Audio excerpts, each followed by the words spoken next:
Hello, this is Lloyd Lim and from Honolulu. I just wanted to do a sort of beginning introduction about a law dispute you might find yourself in or headed into.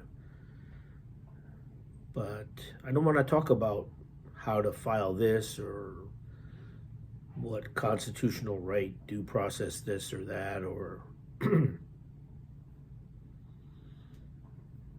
the mechanics of the court procedures and whatnot. That's all things you can learn as you go. But in talking to people on the phone sometimes about their dispute, a lot of times for people it's the first time they've ever been involved in a dispute, and so it's all very new to them. I find that the biggest problem is they don't understand some of the what I might call threshold issues or the basics that you have to kind of step back even from the very beginning of how to do something or where to file something or what. You have to step back to sort of a more fundamental level of understanding or knowledge. And so let's try to do that very quickly. Okay. So I have here at the beginning here, facts plus law equal what? Question mark. So why do I put that in there?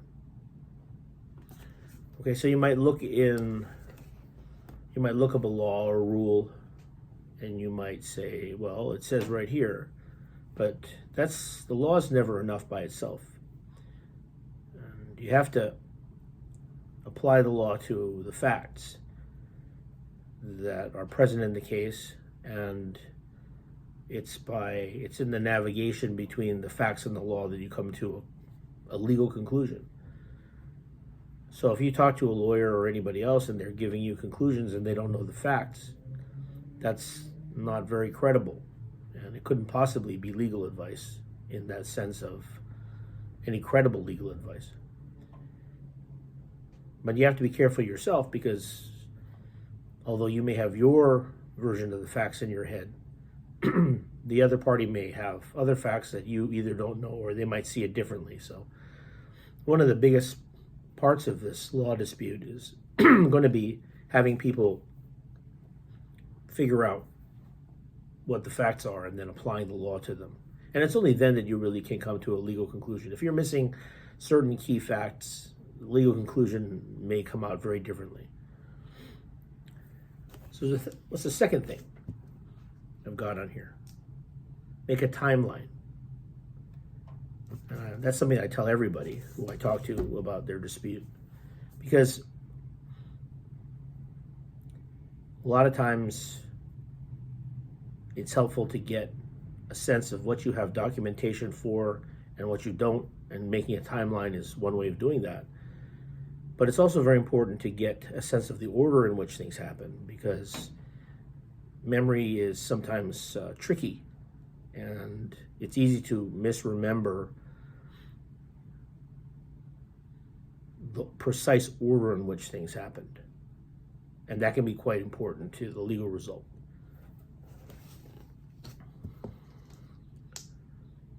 So I have this thing here, past versus the future. Okay, well, why do I have that in there?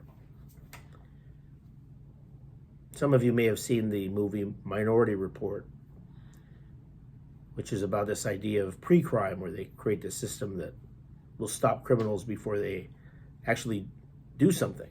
Well, that's not really the way it works in real life. Our system is designed to clean up, to pursue crime or wrongdoing after it's already happened. And we can get into the whole philosophy of that at some other time, I suppose, but it's a look in the rearview mirror so that we can ascertain the facts. Now, what's happening in most people's lives is they are in an ongoing dispute. And it's happening right now. Some of it's in the past and some of it's in the future. And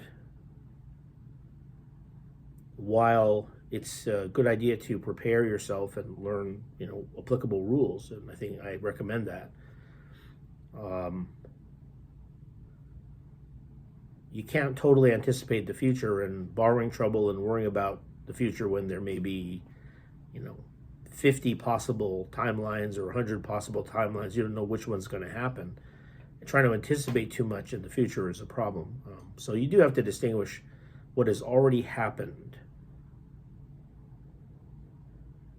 the past, from what may happen in the future, which you really don't know. Because people, depends on your personality. Some of us are worriers and we borrow trouble and we worry, we speculate about the future. It's good to anticipate a little bit, but if you spend all your time anticipating, you can get quite upset. And out of 100 timelines, 99 of those timelines will not occur. So you've got to be careful about getting too far ahead of yourself. Another basic thing is this idea of court as a forum.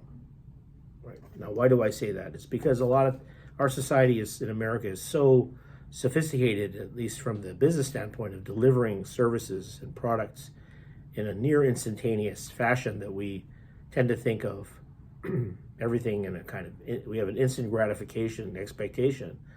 And we feel like, well, if we just push this button and order this, then it's going to be done for us. But the court system isn't designed to do that. The court is there to resolve disputes between parties. They're not there to serve you necessarily. And they have to be even-handed between the parties. And so there's a limit to what they can do for you. It's a forum for parties to resolve disputes. It's not a full-service, vendor that's going to do everything for you, that you just push a button or call them up and file something, and then they do everything for you after that. So it's very important to understand the limitations of the way a court is set up. Our judicial system is not a full service entity that you're triggering, and then once you push a button or file something, then everything gets done for you. It requires active participation. And in some cases, you can do it by yourself. In other cases, you may need a lawyer. Hard to judge that without knowing the facts, the situation, and the amount in dispute.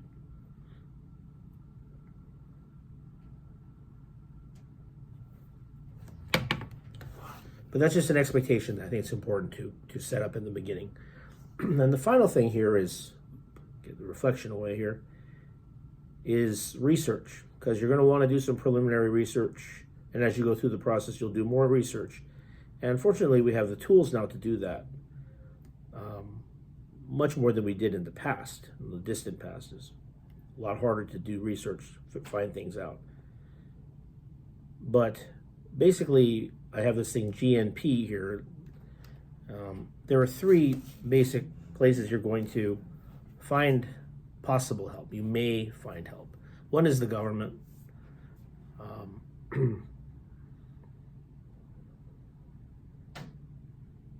That's the G.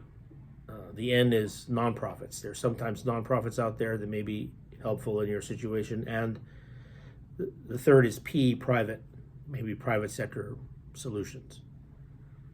And so you're going to want to look at all of that, kind of search around, and begin to pick up information from people either on the internet or using the telephone, and try to get a sense of what might be available in the way of help for you, so you can kind of get the lay of the land.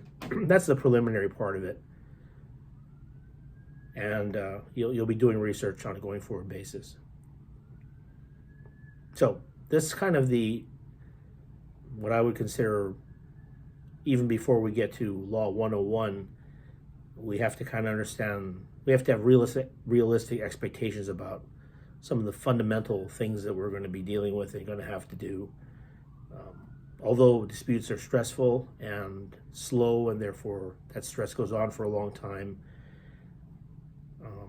one of the benefits of being in a dispute is you learn how the system works, and it will make you not only better if there's a dispute in the future, but it will make you better at avoiding disputes in the future. And so you can always think of these things as a way of learning something. So hopefully you don't end up in a dispute, and resolving it informally maybe the best way to do it. And hopefully you're just not the type to get into disputes, but sometimes you can't avoid it. So if you do, take a step back and think through some of these fundamentals before you go headlong into action. Good luck.